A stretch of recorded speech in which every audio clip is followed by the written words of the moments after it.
Hello, Seattle Indies. Hello, McCaw Hall. I'm so honored to be with you today. I lived in Seattle for 17 years and then went to LA for 3 to go work at a big AAA and got laid off and am back here, and it means so much to me to be sharing this moment with you right now, to be starting important conversations and figuring out how to move the industry forward, so thank you. My name is Cheryl Platz. I am the author of the Game Development Strategy Guide. I am a game developer, creative director, author, and today we're going to be talking about the modern motivators of play. We're going to talk about how things are changing, what's driving players, and what you can do about it. If you're interested in following me on socials, I'm Funny Godmother on Blue Sky, Twitch, and Insta, and I am the Cheryl Platz on TikTok. So, do you really know why people play your game? Just truly. It's surprising how much we take for granted as game developers regarding what players want. Many of our assumptions are based on out-of-date or partial understanding. And if you don't know what motivates your players to keep playing your game, how do you know you're making the right decisions? As a senior leader of game teams, I have seen time and time again teams cut too deep because they didn't understand the simplicity of a player's desire to self-express, or that a player was actually looking to learn in a particular moment. It's so easy for us to get excited by a new feature or by the heat of the moment, but if we do not understand what drove players to play our game, there are tens of thousands of other games that will happily welcome them. So it is critical for us as business people, as game designers, to understand what drives the humans who chose you. So, our micro agenda today. What is a motivator? Where do they come from? We'll talk about 6 classic motivators, the tales as old as time, and then the 3 modern motivators, which have evolved with technology. And then we'll talk about how the motivators are changing and what to do about it. So what is a motivator? A motivator of play is one of the core psychological needs that a player seeks to fulfill when choosing to play a game of any kind. Now, these can be conscious or unconscious, and players may have one or more at a time per game, and a single game may serve multiple motivators. You know, I worked on Disney Friends DS, and some kids were fulfilling social motivators, and some kids were fulfilling mastery, and it was great that we could fulfill both. Now, where do motivators come from? Where does this theory come from? There were lots of inspirations. Now, Ralph Custer's A Theory of Fun talks about player motivation and several of the motivators we're going to discuss. In particular, Ralph spends a lot of time exploring the subjective concept of fun, but mastery and competition are also explored as a key driver of human behavior. Celia Hodent in The Gamer's Brain explores the fundamentals of human motivation from a psychological perspective: extrinsic motivation versus intrinsic motivation, rewards and recognition versus just goals and growth for the sake of it. And Celia also explores self-determination theory, SDT, which features 3 fundamental needs that explain a lot of player behavior: relatedness, competence, and autonomy. Competence, the sense of progression, desire to feel like you are in control, which really speaks to the mastery-driven mechanics. Autonomy, which really speaks to like exploration and agency, but also self-expression. And relatedness, which speaks to all of our social mechanics: cooperation, competition, and companionship. Now, in relation to my book, I've also released a podcast that started last week, Enduring Play, and I was honored to sit down with Celia to talk about the psychology of player motivation. And I'm not going to read this whole quote, but I asked her specifically about her work on Fortnite as user experience director and how squads on Fortnite bring in a different player segment, because Battle Royale speaks to competition, but squads bring in this cooperation. And Celia points out, yes, collaboration is really important.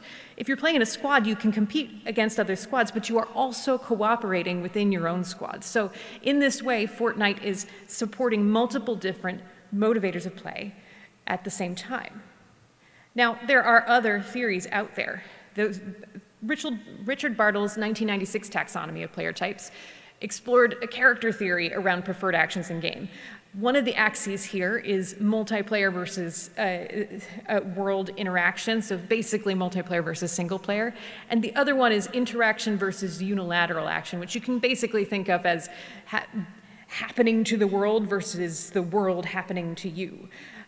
Now, this was 1996. We didn't have smartphones, but there were MMOs if you were on a bulletin board. Anybody? I definitely played Trade Wars. Yeah, I got a couple hands out there. But some of these terms feel a little bit stiff, and then John Radoff sort of observed that this was not scaling and proposed an alternate approach that introduced the concepts of immersion and cooperation. But this model assumes that a game has a win state. And not all games necessarily do. So we still have the axis of the number of players, but the other axis is the method of winning communication. But you still see these concepts of immersion and cooperation emerging alongside things like achievement and competition. These are just some of the frameworks that inspired the first chapter of my book on motivators. I couldn't even fit all of these into the chapter because apparently people don't like 900-page books. So let's talk about the 6 classic motivators of play. These are timeless. They've been around since we had Ataris and since we were playing games in Egypt with random stones. Well, probably. I don't know if that was very immersive, but so fun, mastery, competition, immersion, meditation, and comfort. But broadband and smartphones further changed what constitutes good gaming. Players have new expectations forged by highly responsive, constantly updated, massively multiplayer worlds constantly at the ready in the palm of their hands. And so we have some new motivators of play that are shifting the landscape: self-expression, companionship, and education. All 3 of these motivators rely on broad scale of either player base or data that really wasn't possible 15 years ago, except in very rare circumstances. Self-expression is pictured here as Minecraft, companionship example here is squads on Fortnite, and education example here is Duolingo, but there are so many other examples. But how much has really changed? I mean, aren't players still seeking competitive mastery-driven experiences? When I started putting all these theories together, I wanted to challenge myself, so I started looking for research to see whether or not I was on the right track, and you might be surprised. According to Fandom's Inside Gaming 2024 study of 5,000 gamers globally, cross-referenced across their extensive platform data, the top reasons why people self-reported gaming, meditation and comfort, or unwinding and stress relief, are the top reported reason, 54%. Big in an overwhelmingly stressful world, which explains why we have so many screw puzzles and match 3 games and merge games. And notably, social connection and community is 39%, but competition is 18%. It's one of the lowest reported motivators here. And this is players describing their own motivation. Meanwhile, self-expression is shooting up the charts. And so why so many PvP games if only 18% of players want them? It seems like we as a game industry aren't necessarily in sync with today's player needs. We may not have enough of calming and meditative games, cooperative games, companionship, community, and social experiences, intellectually stimulating games, passive time-killing games.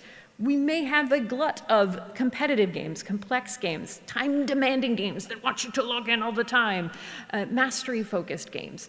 It's not that these are bad, but we might have too many of them. So if you're looking for opportunity, how might you think about your players differently? Can your existing games support a new motivator? How might your game studio best serve the unmet needs reflected in current trends? And I get it, it's especially for those of us who have been in this industry a long time, it's hard to challenge our understanding of what's real. But when I look at my book on the bestseller charts on Amazon, most of the video game development books are about Minecraft. The world is changing, and these numbers are real. And if you don't know where to start, try Pro-Social Gaming.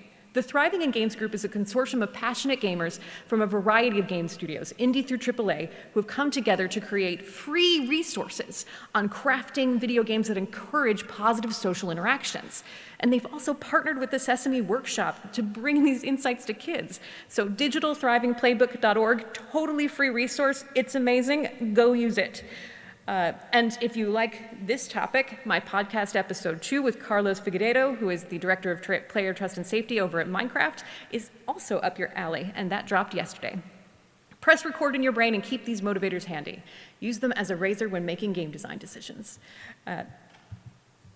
The 6 classic motivators: fun, mastery, competition, immersion, meditation, comfort. The 3 modern motivators: self-expression, companionship, and education. And that gives us our Avengers: fun, mastery, competition, immersion, meditation, comfort, self-expression, companionship, and education. All of these topics are covered in the Game Development Strategy Guide in more detail, and Chapter 1 is available for free on my publisher's website, which is available. My book is available for pre-order, 15% off. And remember, when you design for player motivation, your games are more likely to thrive. Good luck, have fun, come say hi to me to come get a free sticker or a signed book plate, and I wish you all the best of luck in your game development endeavors. I've been Cheryl Platz. Thank you.